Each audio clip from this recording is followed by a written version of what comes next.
Hey everyone, welcome back to the channel. If you're new here, make sure to hit that subscribe button and ring the bell so you don't miss out on our deep dives into what's shaping the world today. We're kicking off a big one today, folks. A story that's got all the glitz and drama of Las Vegas, but with some serious stakes for the entire US economy. That's right, we're talking about the major slump in Las Vegas tourism this summer. A drop that's costing the city billions of dollars. And let me tell you, this isn't just about fewer people hitting the slot machines or catching a show on the Strip. What's happening in Vegas could be a warning sign for the whole country, and there's a lot to unpack here. So, grab a drink, maybe not a $20 Vegas cocktail though, and let's dive into part one of this three-part series. Let's set the stage. Las Vegas, the city of bright lights, endless buffets, and non-stop entertainment, is hurting right now. According to the Las Vegas Convention and Visitors Authority, the city saw an 11% drop in total visitors in June 2025 compared to the same month last year. That's nearly 400,000 fewer people walking the Strip, checking into hotels, or grabbing a bite at those famous restaurants. For a city that thrives on tourism, where every slot machine ding and every tipped cocktail waitress counts, that's a massive hit. We're talking billions of dollars in lost revenue, and it's not just a one-month blip. This is the sixth consecutive month of year-over-year declines in 2025. Now, summer's always been a slower season for Vegas because, let's be real, who wants to walk the Strip in 110-degree heat? But this year's drop is way beyond the usual summer slowdown. Hotel occupancy is down by about 15%, and convention attendance has taken a hit too, dropping by 10.7% in June. Even the casinos, which you'd think would be immune to a dip, are feeling it. Sure, gambling revenue is up slightly, about 3.5% statewide compared to last year, but that's not enough to offset the bigger picture. Restaurants, bars, and shops are seeing millions less in consumer spending compared to the past year. And the folks who keep Vegas running, like waitresses and hotel staff, are seeing their paychecks shrink. One Strip waitress shared on TikTok that she used to make $300 to $500 a day in tips last year, but now she's lucky to walk away with $124. That's a gut punch for workers who rely on tips to pay the bills. So, what's going on here? Is this just Vegas losing its shine, or is something bigger at play? Well, some folks are pointing the finger at President Donald Trump's policies, specifically his tariffs and tougher border rules. Others say it's about Vegas pricing itself out of the market. And then there's the question of whether this is a temporary dip or a sign of deeper economic trouble for the US as a whole. Let's break it down. All right, let's get into the juicy stuff. A lot of people, including Las Vegas Mayor Shelley Berkeley, are saying that Trump's policies are hitting tourism hard, especially when it comes to international visitors. Canada, which has long been Nevada's biggest international market, is sending way fewer tourists to Vegas.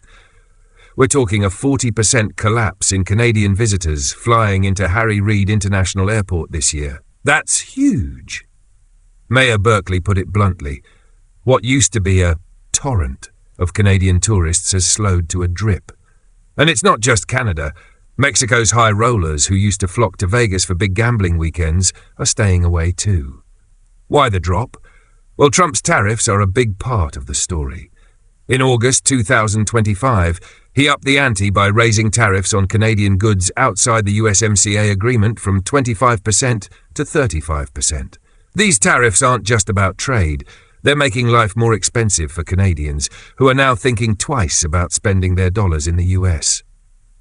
The US Travel Association warned back in February that a 10% drop in Canadian visitors could mean 2 million fewer trips and $2.1 billion in lost spending. And guess what? That prediction's looking pretty spot on, with Canadian airlines like Air Canada, WestJet, and Flair reporting passenger drops of 33%, 31%, and a whopping 62% in June compared to last year.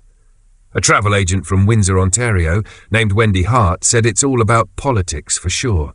She thinks Canadians are staying away out of national pride after Trump's talk about making Canada the 51st state and the tariffs piling on economic pressure. Then there's the immigration crackdown. Trump's stepped-up border enforcement, including ICE raids and stricter rules, is making some international travelers nervous. This is especially true for visitors from Mexico and Latino-majority areas in Southern California, where people are worried about border hassles or even deportations. The Culinary Workers Union in Nevada, which represents 60,000 workers in Las Vegas and Reno, calls this the Trump slump. They say the chaotic immigration policies are scaring off tourists, especially from communities with large immigrant populations. Ted Papageorge, a union leader, put it this way: "You have Canadians saying, 'We're going to go elsewhere.' And some of our best customers from Mexico and Southern California are nervous about raids, tariffs, and the economy." It's not just about the money, it's about the vibe. When people feel unwelcome or uncertain, they're less likely to book that Vegas getaway. Okay, let's pivot to another big piece of this puzzle: pricing. Vegas used to be the place where you could get a cheap buffet, a budget hotel room, and a fun night out without breaking the bank. But those days are fading fast. Casino owners like Derek Stevens from Circa Resort and Casino are saying it loud and clear: Vegas is pricing itself out. A steak dinner that used to be a bargain now costs as much as a fancy meal in New York or Miami. Resort fees, like the $50 a night charge at places like MGM Grand, are making travelers feel nickel and dimed. And don't get me started on the drinks. A cocktail on the Strip can easily run you $20 or more. Social media is buzzing with complaints, with one Reddit user even joking, "This is why we just sleep in the car." Mayor Berkeley agrees, saying, "People are feeling they're not getting value for their dollar." And that's a problem when Vegas's whole brand was built on being the affordable party capital. Stephen Miller, an economics professor at the University of Nevada, Las Vegas, says the city can't just keep jacking up prices to make up for fewer visitors. When there's so much uncertainty in the economy, people make decisions more slowly, he told USA Today. They tend to wait.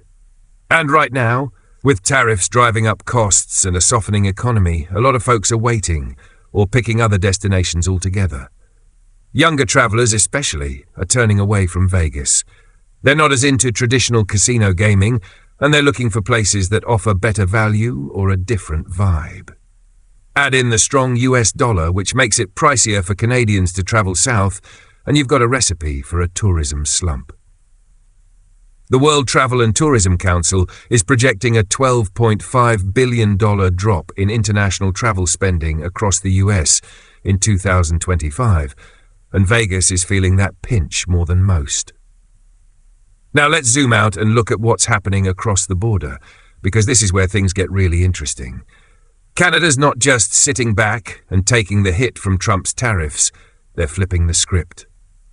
For the first time since 2006, outside of the pandemic years, more Americans are traveling to Canada than Canadians are coming to the US. In June and July 2025, Statistics Canada reported that cross-border flows tilted in Canada's favor. Families, baseball fans and summer travelers are choosing Canadian cities like Toronto, Vancouver and Montreal over American hotspots. Customs and border protection data backs this up. In July 2025, there were 2.4 million land entries from Canada into the US, down 500,000 from last year. That's a big drop, and it's hurting places like duty-free shops along the border. The Frontier Duty Free Association says sales were down 37% in July, and one shop in New Brunswick even closed after 40 years in business. Meanwhile, Canada's tourism industry is booming. Prime Minister Mark Carney's message of patience and openness is resonating, and Canada's pitching itself as a stable, welcoming destination. One Canadian traveller, Blair Jaworski from Edmonton, told USA Today, "We're trying to do the patriotic thing for our country." He's not alone. Many Canadians are choosing to explore their own backyard instead of heading south. This shift isn't just about politics or tariffs, it's about perception. While the US is dealing with border crackdowns and trade wars, Canada's projecting an image of stability. And that's paying off. Even though border towns in Canada are feeling some strain, the country as a whole is seeing a tourism boost. It's like Canada's saying, "Hey, if you don't want to deal with the drama, come hang out with us instead." And Americans are listening. So, why does this matter beyond Vegas? Well, Economists are saying that what happens in Vegas doesn't stay in Vegas. It's a bellwether for the US economy. The city's tourism industry is like a canary in a coal mine, reflecting broader trends in consumer confidence and spending. When people are feeling good about their finances, they're more likely to splurge on a Vegas trip or a new car. But when they're worried about jobs, tariffs, or rising prices, they hold back. And right now, the Conference Board's Consumer Confidence Index is near lows not seen since the early days of the COVID-19 pandemic. That's a red flag. The Las Vegas Convention and Visitors Authority says the city's struggles are tied to persistent economic uncertainty. Consumer spending across the US dipped 0.1% in May, with people cutting back on hotels, restaurants, and bars, exactly the kind of stuff Vegas thrives on. If tourists are skipping Sin City, it could be a sign that Americans and international visitors alike are tightening their belts. And that's not just bad news for Vegas, it's bad news for any industry that relies on discretionary spending. But it's not all doom and gloom. Some folks, like Steve Hill, the president of the LVCVA, are staying optimistic. He points out that Vegas has weathered worse, like the Great Recession and the COVID shutdowns. Plus, there are big events on the horizon. Think Paul McCartney concerts, the Backstreet Boys at the Sphere, Formula One racing, and even the 2026 FIFA World Cup. These could bring the crowds back, but the question is whether those events will be enough to offset the bigger trends we're seeing, like tariffs, border policies, and rising costs. All right, that's part one of our deep dive into the Las Vegas tourism slump and what it means for the US economy. We've covered the 11% drop in visitors, the 40% collapse in Canadian tourists, and how Trump's tariffs and immigration policies might be scaring people away.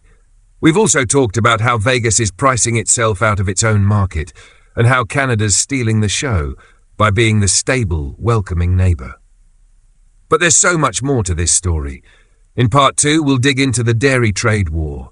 Yep, milk and butter are causing international drama, and how Canada's holding firm against Trump's pressure. Plus, we'll look at how other countries are navigating these tariffs and what it all means for global trade. All right, let's start with something that sounds like it belongs in a sitcom, but is actually a serious international issue: the US-Canada dairy trade war. You might be thinking, dairy? Really? How does this connect to Vegas tourism? Well, hang tight, because this is all part of the same economic ripple effect. President Donald Trump has been hammering Canada's supply management system for years, calling it an unfair barrier that protects Canadian farmers while limiting US dairy exports. And in August 2025, he turned up the heat by raising tariffs on Canadian goods outside the USMCA agreement from 25% to 35%. While dairy itself isn't directly hit by these new tariffs, it's a major sticking point in trade talks, and it's creating tensions that spill over into tourism and beyond. So what's supply management? It's Canada's way of controlling its dairy industry. Think milk, butter, cheese, and yogurt. The system sets strict limits on how much dairy Canadian farms can produce and how much foreign dairy can enter the market. According to the Canadian Border Services Agency, only about 3.5% of Canada's dairy market is open to US imports. If that limit is exceeded, tariffs skyrocket, 241% on milk and a jaw-dropping 298.5% on butter. This system's been around for over 60 years, designed to keep prices stable and protect Canada's 10,000 family-run dairy farms from being outcompeted by massive US operations that can house tens of thousands of cows. For Canada, it's not just about economics, it's about preserving rural communities and food security. Trump, though, sees this as a trade barrier that's costing American farmers big time. The US already sends about $800 million worth of dairy to Canada each year, while Canada exports around $300 million south. But Trump wants more access, arguing that Canada's high tariffs and quotas are unfair under the USMCA agreement. He's been vocal about it, tweeting in July 2025, "Canada's dairy system is a disgrace. We're losing billions and I won't let our farmers get ripped off." That kind of rhetoric fires up his base, but it's also pushing Canada to dig in its heels. Just weeks before the latest tariff hikes, Canada's Parliament passed a law with cross-party support that bans using supply management as a bargaining chip in trade talks. This isn't just about Quebec, the heart of Canada's dairy industry. Farmers in British Columbia, Alberta, and even the Northwest Territories see this system as critical to their livelihoods. Changing it would mean repealing the law, which would be political suicide for any Canadian government. Prime Minister Mark Carney has been crystal clear. Canada's ready to walk away from a bad trade deal rather than sacrifice dairy. In a press conference in Ottawa, he said, "Our farmers are the backbone of our rural economy. We won't let them down." But here's where it gets messy. Higher tariffs on other Canadian goods, like lumber, aluminum or auto parts, are making life more expensive for Canadians. That means less money for things like vacations to Vegas. The Canadian Chamber of Commerce estimates that the 35% tariffs could cost Canadian exporters $15 billion annually, with ripple effects hitting consumers and businesses. And when Canadians have less to spend, they're less likely to book that flight to Sin City. It's a chain reaction. Trade tensions lead to tighter wallets, which lead to fewer tourists. Now, Canada's not just playing defense here. They've got some serious leverage in these trade talks, and it's not just about milk and butter. The US relies heavily on Canada for energy, think oil and natural gas, critical minerals like nickel and cobalt for batteries, and integrated auto supply chains. According to Scotiabank, 85 to 95% of Canadian exports to the US are still tariff-free under the USMCA, so the 35% tariffs only hit a small slice of trade. When you average it out, Canada's facing an effective tariff rate of about 5 to 6%, which is painful but manageable compared to the 15% or higher rates hitting Europe, Japan, or South Korea. This gives Canada room to push back without buckling. Unlike other countries that rush to sign trade deals with Trump to avoid tariffs, Canada's holding firm. Prime Minister Carney's strategy is all about strategic patience. He's betting that the US needs Canada's resources too much to play hardball forever. For example, 70% of US crude oil imports come from Canada, and American automakers depend on Canadian parts for cars built in Michigan and Ohio. If Canada retaliates with its own tariffs or restricts energy exports, it could hit US consumers and industries hard. That's why some analysts like Jean-François Perrault from Scotiabank think Canada's in a stronger position than it seems. He told CBC News, "We're not as vulnerable as people think. We've got cards to play." This approach is paying off in other ways too. By projecting stability and openness, Canada's attracting more American tourists, as we mentioned in Part 1. Cities like Toronto and Vancouver are seeing a surge in visitors, while Vegas struggles. It's like Canada's saying, if you're going to make it tough for us, we'll just focus on building our own tourism industry. And it's working. Statistics Canada reported a 12% increase in American visitors in July 2025 compared to last year. That's a big win for Canada's economy, and a reminder that trade wars don't just hurt one side. Okay, let's zoom out even further and look at how Trump's tariffs are affecting the rest of the world, because this isn't just a US-Canada thing.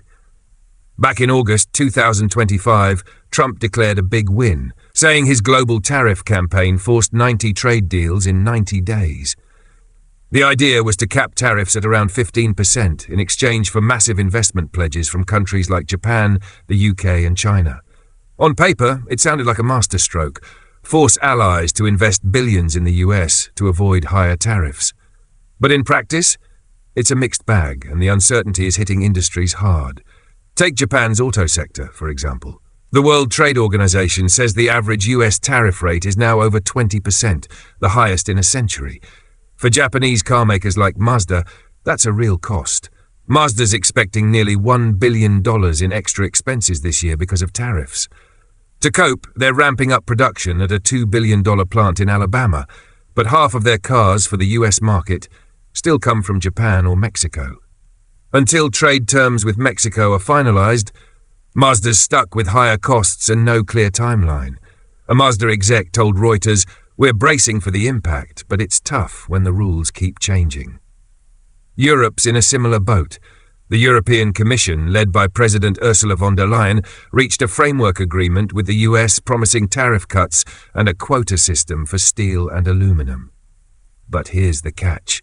Those industries are still facing 50% duties, and the quota system isn't even defined yet. The European Steel Association says US tariffs have already cost the industry $90 billion in annual revenue, and demand is dropping. Business leaders are frustrated, telling Bloomberg, "We're in the dark with nothing but promises." It's like signing a contract without reading the fine print. Europe's hoping for relief, but the pressure's still on. Compare that to Canada's approach. By refusing to rush into a deal, Canada's kept most of its trade tariff-free under USMCA. Sure, the 35% tariffs on non-USMCA goods hurt, but they're targeted. Canada's effective tariff rate is way lower than what Japan or Europe's dealing with. And instead of promising hundreds of billions in investments like other countries, Canada's focusing inward, building infrastructure, boosting affordability, and strengthening its own economy. Prime Minister Carney met with Ontario Premier Doug Ford in August to talk about national competitiveness, and they're doubling down on projects like high-speed rail and green energy to keep Canada strong. So, what does all this mean for the US economy and places like Las Vegas? Well, Trump's tariffs were meant to project strength, bring jobs back, protect American industries, and force other countries to play ball. But the ripple effects are messy. Higher tariffs mean higher prices for consumers, whether it's Canadian lumber for home building or Japanese cars in your driveway. The US Chamber of Commerce estimates that tariffs could add $3,000 to the average American household's annual costs by 2026. That's less money for vacations, dining out, or, you guessed it, trips to Vegas. And it's not just about prices. The uncertainty of these trade wars is making businesses nervous. Companies like Caesars Entertainment and Wynn Resorts are already reporting lower bookings for 2026, citing economic headwinds. When businesses don't know what tariffs or trade rules will look like in 6 months, they hold back on investing, hiring, or expanding. That's bad news for a city like Vegas, where tourism accounts for 30% of jobs and 40% of economic output, according to the Nevada Resort Association. On the flip side, some argue that Trump's tariffs are working. The US Department of Commerce says tariff-related investments have created 50,000 jobs in manufacturing since January 2025.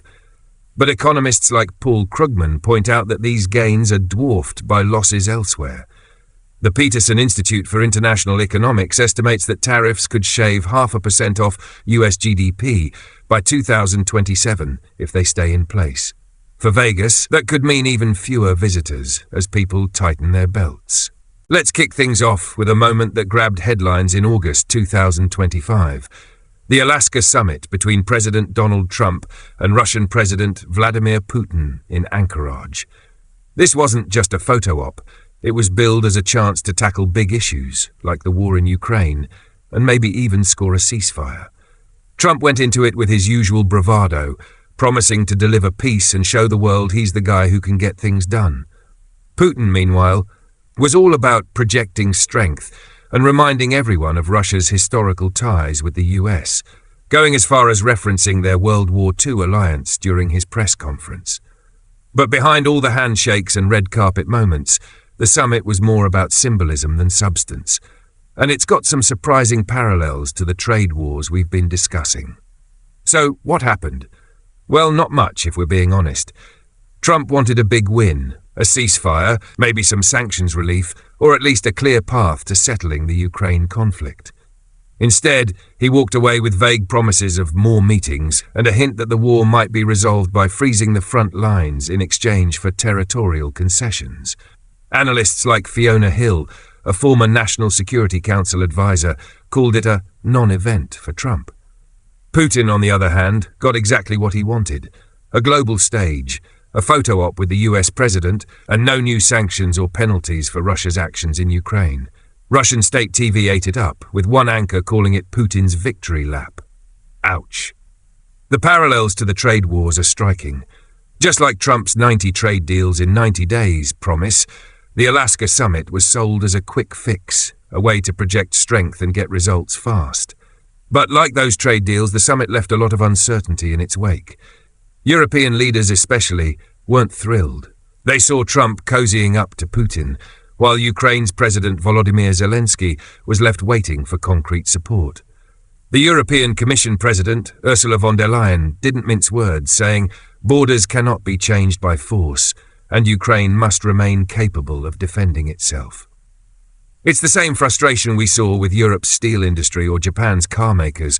Trump's bold moves sound good on paper, but they often leave allies scrambling to deal with the fallout. Speaking of Ukraine, let's talk about how Europe and Canada stepped up after the Alaska summit. Determined not to let Russia gain the upper hand, European leaders launched what some called a full-court press to support Zelensky. He arrived in Washington for a follow-up meeting backed by heavy hitters, the NATO Secretary-General, von der Leyen, and the leaders of the UK, France, Germany, Italy and Finland. Their message was clear. Ukraine needs firm security guarantees modelled on NATO's Article 5, and no deal should force Kyiv to give up land. This was a direct pushback against any talk of territorial concessions from the Alaska summit. Canada's Prime Minister Mark Carney added his voice, taking a careful but firm stance. In a statement, he said, robust and credible security guarantees are essential to any just and lasting peace between Russia and Ukraine. Notice the word credible. That's Carney signalling that vague promises or rushed deals won't cut it. It's the same approach he's taken in trade talks with Trump. Don't rush into a bad agreement, whether it's about dairy or geopolitics. Canada's not just talking the talk, they're walking it too. Ottawa pledged an additional $500 million in military aid to Ukraine in August 2025, bringing their total support since the war began to over $10 billion. That's a big commitment for a country of Canada's size, and it shows they're serious about standing with allies. This transatlantic unity is a big deal.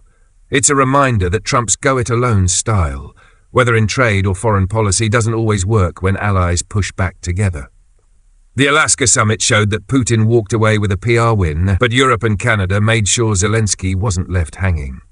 It's a contrast to the trade wars, where some countries like Japan and the EU rushed to sign deals and still got stuck with high tariffs. Canada's strategy of strategic patience, holding firm, building coalitions and keeping leverage, seems to be paying off in both trade and security. All right, let's bring this back to Las Vegas, because the trade wars and global tensions we've been talking about are hitting the city hard. The 11% drop in visitors and billions in lost revenue aren't just numbers, they're affecting real people. Casino workers, like blackjack dealers and bartenders, are seeing their tips cut in half. The Culinary Workers Union reports that some members are making $50 to $60 a day in tips, down from $150 to $200 last year. That's a huge hit for folks who rely on those tips to pay rent or put food on the table. And it's not just workers. Small businesses like souvenir shops and food trucks are struggling too. One food truck owner near Fremont Street told the Las Vegas Review-Journal, "We're barely breaking even. If this keeps up, I might have to shut down." So what's the path forward for Vegas? Some folks, like Steve Hill from the Las Vegas Convention and Visitors Authority, are staying optimistic. They point to big events on the horizon: Paul McCartney's residency at the Sphere, Formula One races, and the 2026 FIFA World Cup, which will bring games to nearby Los Angeles and Seattle, with Vegas as a key hub for fans. These events could draw millions of visitors and pump billions back into the economy. The Super Bowl in 2024 brought in $500 million in economic impact, so there's precedent for big events turning things around. But others aren't so sure. Economists like Stephen Miller from UNLV warn that Vegas can't rely on megastar concerts or sports to fix deeper problems. The city's pricing itself out: $50 resort fees, $20 cocktails, and $200 steak dinners are making tourists think twice. And with Trump's tariffs driving up costs for everything from Canadian lumber to Japanese electronics, hotels and casinos are passing those costs on to consumers. The US Travel Association predicts that international travel spending could drop by $12.5 billion in 2025, and Vegas, as a top destination, is taking a disproportionate hit. There's also the question of consumer confidence. The Conference Board's Consumer Confidence Index is hovering near lows not seen since 2020, and when people are worried about their finances, they're less likely to splurge on a Vegas trip. Add in the strong US dollar, which makes it pricier for international visitors, and you've got a perfect storm. Canada's success in attracting American tourists, up 12% in July, shows that Vegas is competing not just with Miami or New York, but with international destinations that feel more welcoming and affordable. Let's zoom out one last time and tie this all together. Whether it's the Las Vegas tourism slump, the US-Canada dairy trade war, or the Alaska summit, there's a common theme: resilience versus force. Trump's approach, whether it's tariffs, border policies, or high-stakes summits, is all about projecting strength and getting quick wins. But the results are mixed. Tariffs have created jobs in some sectors, like manufacturing, but they're also driving up prices and scaring off tourists. The Alaska summit gave Trump headlines, but no real progress on Ukraine.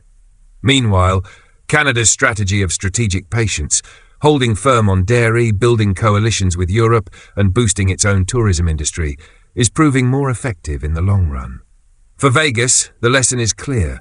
The city can't just keep raising prices or banking on big events to stay afloat. It needs to rediscover its roots as the affordable, fun capital of the world. That means rethinking resort fees, offering better deals, and maybe even lobbying Washington to ease up on policies that scare off international visitors. The Nevada Resort Association is already pushing for a tourism recovery task force to address these issues, and there's talk of a federal travel stimulus package to boost domestic tourism in 2026. Globally, the story's the same.